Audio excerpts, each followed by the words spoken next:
Hello friends and welcome to today's video. I might be a little bit late in the season, but today I decided I'm going to show you any art that I made during the fall season, including some traditional art that I did as well, although I don't actually have videos of like the process. I'm just going to show you like the pictures of some pieces that I made for my house. But yeah, that is what we'll be going over today, so buckle in.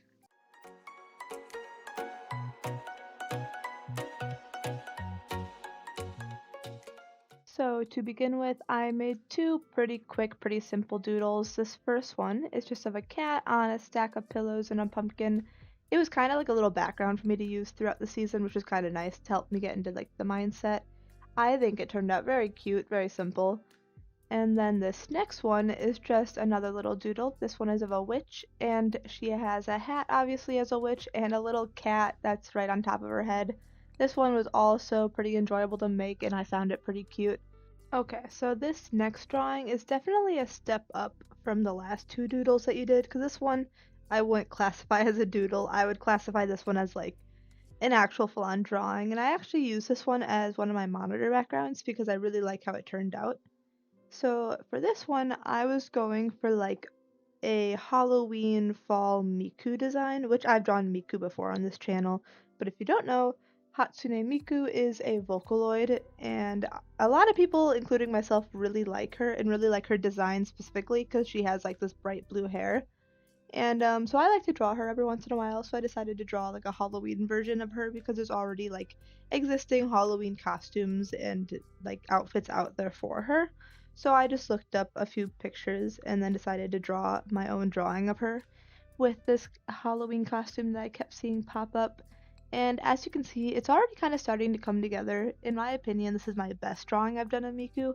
Probably because I am just a little bit more experienced now and have practiced drawing anime a little bit more, and she kind of is like an anime girl. But yeah, I think she's looking really cute. I really like her outfit. I spent a long time on the line art for this piece because I really wanted it to be really clean line art. And I also like went through and right now the ankles are a little bit thick, so eventually I go through and I fix those up too. So overall, I just spent a long time on the line art. And then on the coloring portion, which obviously you aren't seeing quite yet, I also spent like a decent chunk of time. But I'm excited for you to see how it turns out, so I might just fast forward a little bit.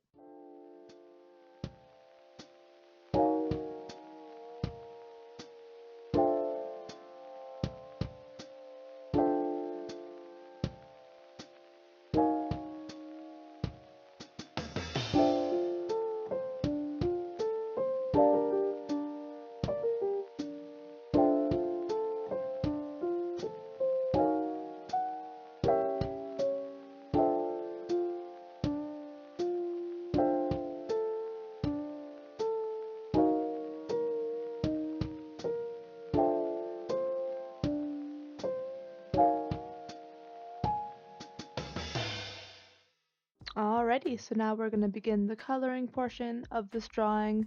I like this part of the drawing a lot, or like this like stage in the drawing process, because I think it looks a lot like a coloring book drawing, at least for a while. I think, especially with the flat colors, that really does it for me.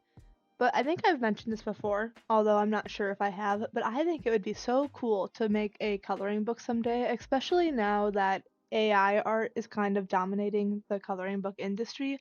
And it's actually pretty hard to find coloring books nowadays, especially online or like off of like TikTok shop or whatever, wherever you shop for coloring books.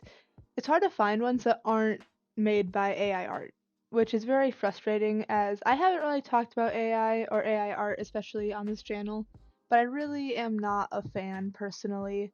As someone who obviously is not very big in the art field, especially online, I don't like that it's taking jobs from artists because I would love if someday I could be like self-sufficient off of my art.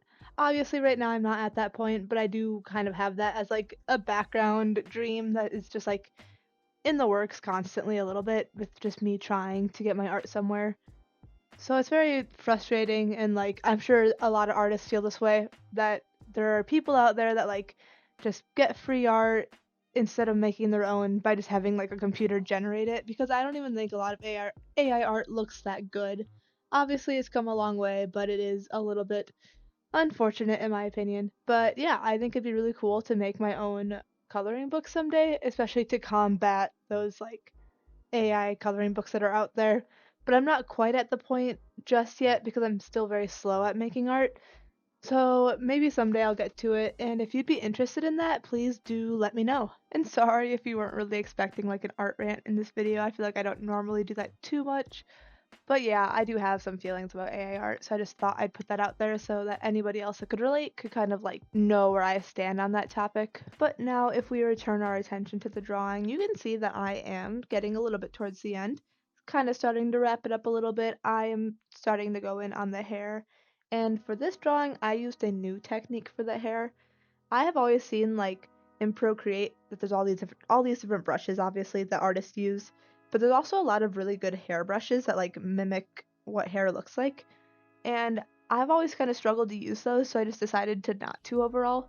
But I used it for this drawing, and then I think I like blurred it here and there so it wasn't too like realistic looking hair. And I think that was a really good method, especially for like this piece. I don't know if I'd necessarily use it on every time I draw hair, but I really like how it looks for this piece, especially with Miku and her blue hair. So that is something I might have to mess around with a little bit more. But like I said, this drawing is just about done, especially now. I really hope you enjoy this one because I really like this one. If you would be interested in having this as like a background for your computer, just reach out and I might even send it to you. But now I'm going to move on to my last drawing of the fall season. Alright, so this drawing is actually another drawing that I made to be a background for my own personal computer. And surprisingly, this was not at all on purpose. This one has very similar vibe to the last drawing. It involves another girl sitting on top of another big pumpkin, which I think is kind of funny. I think because I drew the last picture previously, that probably like subconsciously like made me draw this picture similarly. But in this drawing, it kind of reflects me a bit more instead of like Miku, obviously. But I've been trying to get into wearing skirts and dresses, so I decided to make this character wear a skirt. And then I tend to pair skirts with like baggy t-shirts, so that's another reason why this person is wearing a baggy t-shirt. And I really like how the t-shirt turned out. This is a t-shirt that I would definitely wear in real life. But she is going to be holding a little coffee cup since of course in the fall season you have to have your like pumpkin coffees because that's like the best part of the season. Let's be so real. But at this point in the drawing, um, I was getting very strong Dora the Explorer vibes from the haircut that I gave her. And I go through and like, I think the eyes also kind of messed with it for me, so I had to mess around with the eyes a lot. But once I get it to this point, I feel a lot better about the face. And it'll get even better, in my opinion, as the drawing goes on. But I gave this kind of like a mute color scheme because it's a little bit inspired by the art style of Lavender Town, which is another art YouTuber on this platform. So if you know her, you might recognize some of the choices that I made in the art, such as the way that I like shaped the eyelashes on the lower lid is very similar to how Lavender Town makes her eyelashes, where she goes through and she draws in the shape and then she erases where she wants the lashes to be, which is what I did with my persona as well. So if you have seen my persona, the eyelashes are somewhat similar. And then she also, I'm pretty sure, tends to use kind of muted color schemes. The only thing that I did that isn't muted is the background because I really wanted this character to pop out against it, especially because it is meant to be like my monitor background. And then I spent some time trying to figure out how exactly I wanted the steam from the coffee to look like. And this is the finished drawing, and I really like how this one turned out as well. This might be my favorite besides the Miku drawing. But anyways, that is all I have for you today. If you made it to this point in my video, thank you so much for sticking around. Hopefully there will be another video up around this time next week that you could check out. And please consider subscribing. Thank you so much and have a great day. Bye bye.